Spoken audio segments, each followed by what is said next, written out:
Hello and welcome to Arirang News Break, live from Seoul. I'm Han Da-eun.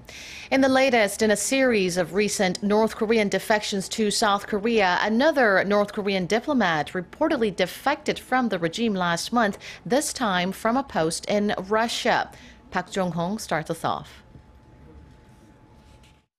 The defection is said to have taken place in July, around the same time as a high-ranking North Korean diplomat fled his post at Pyongyang's embassy in the UK. A source in Russia, who asked not to be named, said the latest defector is from North Korea's trade representative under its consulate general in Russia's eastern port city of Vladivostok. The identity and whereabouts of the diplomat have not been released. But the man was reportedly in charge of trade issues while sending necessary goods back to North Korea. He's of a higher rank than the Grade 3 secretary who bolted from the North Korean trade representative in St. Petersburg in early July. Last week, Seoul's Unification Ministry confirmed that Tae Yong-ho, a high-ranking London-based North Korean diplomat, defected to South Korea with his family. Following the wave of defections, North Korea has scrapped plans to send officials from 5 state-run companies to a trade fair in China's Jilin province. The regime is known to have sent about 100 officials to its border area with China to conduct a full-scale investigation of its overseas missions. Park Jong-hong, Arirang News. And North Korea appears to have upgraded security facilities in and around its Sohae satellite launching station in the northwest of the country. An analysis of recent satellite imagery by the U.S.-based North Korea monitoring website 38 North shows the inner and outer perimeters have been extended in recent years and are now 19 and 27 kilometers long. According to the website, the upgrade may be part of a larger construction plan. It could also mean the facility will be occupied by personnel from North Korea's official space agency or the military. The analysis says it may also be linked to Pyongyang's concerns about intelligence leaks through defectors from the area or outside agents. The vice chairman of Korean retail giant Lotte Group has committed suicide. Lee In-won, the right-hand man of Chairman Shin Dong-bin, was due to be questioned by prosecutors this morning as part of the ongoing probe into the group's alleged irregularities. Kim Hae-sung has more. Lotte Group Vice Chairman Lee In-won was found dead Friday morning on a walking trail in Yangpyeong, south of Seoul. Lee was scheduled to be questioned at the Seoul Central District Prosecutor's Office as a suspect at 9:30 a.m. local time. His will was found in his car, but it is not yet known why he killed himself. The 69-year-old was Lotte Group Chairman Shin Dong-bin's right-hand man. He held key positions in the policy coordination of the group, such as investment decisions and mergers and acquisitions.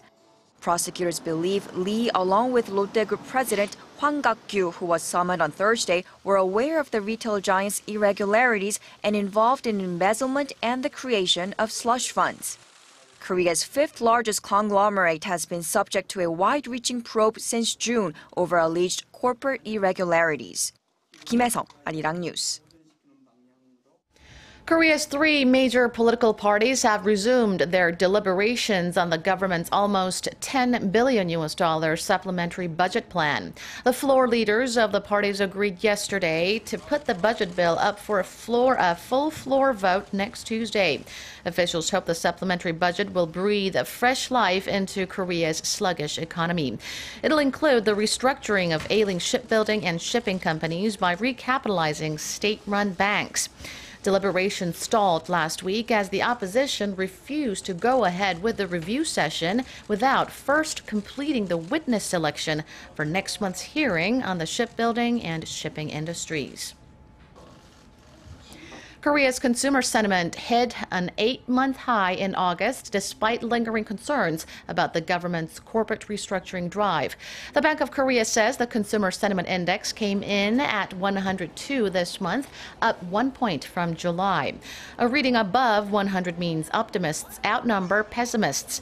The monthly index reflects consumers' outlook on the economy, their living conditions, and future spending plans. The uptick follows S&P's decision to upgrade Korea's credit rating from AA- to AA and the government's supplementary budget plan.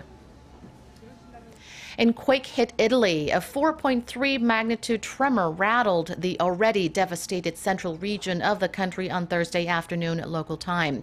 Round-the-clock rescue efforts have been ongoing to find survivors trapped under the ruins of collapsed villages, but hundreds of aftershocks since Wednesday's 6.2 magnitude quake are hampering those efforts, and the death toll is continuing to rise.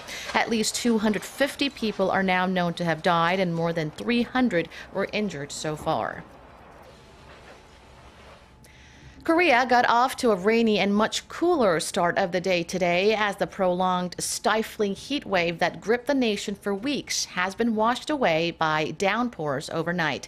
According to the National Weather Agency, morning lows were 19.5 degrees Celsius. That's more than 4 degrees lower than yesterday morning.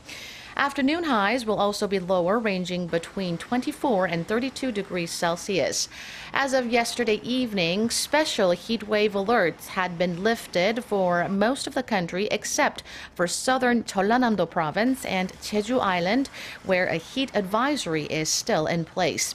As for the rain, it should pass during the day, with Seoul and Gyeonggi-do province forecast to get about another 20 millimeters of rainfall.